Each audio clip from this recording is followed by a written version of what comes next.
Tuesday afternoon வேலை இன்றைக்கி அதிகமாக இருந்ததுனால அரிசி பருப்பு சாதம் செஞ்சிடலாம் அப்படின்னு சொல்லி அரிசியும் பருப்பும் ஊற வச்சாச்சு.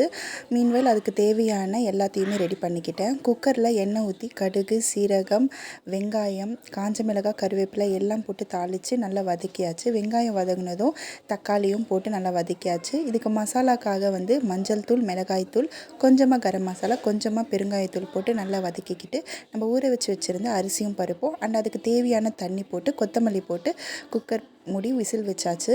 நெக்ஸ்ட்டு அம்மா மாங்காய் ஊறுகாய் போடுறதுக்காக மாங்காய் எல்லாம் வாஷ் பண்ணி வச்சுருந்தாங்க. அதுக்கப்புறம் அதை நான் மீடியம் சைஸில் எல்லாமே கட் பண்ணி வச்சாச்சு. இதை பாருங்கள்.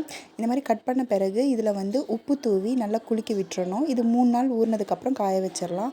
அப்பா மாம்பழம் வாங்கிட்டு வந்தார். பட் அது அவ்வளோவா டேஸ்டியாக இல்லை. ஸோ என்ன பண்ணேன், அதோட பல்ப்லாம் எடுத்து சுகர் கொஞ்சம் போட்டு நல்லா மிக்சியில் கிரைண்ட் பண்ணிக்கிட்டு ஒரு கடாயில் இந்த மாதிரி போட்டு நல்லா மிக்ஸ் பண்ணிகிட்டே இருக்கணும். திக்கான கன்சிஸ்டன்சி வந்ததுமே பிளேட்டில் ஸ்ப்ரெட் பண்ணி விட்டுக்கிட்டேன். மேலே காய வைக்கலான்னு போனால் க்ளவுடியாக இருந்துச்சு. ஸோ என்ன பண்ணேன், விண்டோக்கு முன்னாடியே சோஃபாவில் வச்சுட்டு விண்டோ ஓப்பன் பண்ணிட்டேன். நாளைக்கு காய வச்சுக்கலாம் அப்படின்னு சொல்லி. ஸோ மேங்கோ பார் ஒரு 3 டேஸில் ரெடி ஆகிடும் நம்மளுக்கு. அதுக்கப்புறம் செஞ்ச அரிசி பருப்பு சாதத்தை டிஃபன் பாக்ஸில் போட்டு பக்கத்தில் பெரியம்மா வீடு இருக்குது. ஸோ அங்கே போய் சாப்பிட்லாம் அப்படின்னு சொல்லி நானும் அம்மாவும் எடுத்துகிட்டு போயிட்டோம். அங்கே போய் எல்லாேருக்கும் ஷேர் பண்ணோம். எல்லாருக்குமே ரொம்ப பிடிச்சிருந்துச்சு.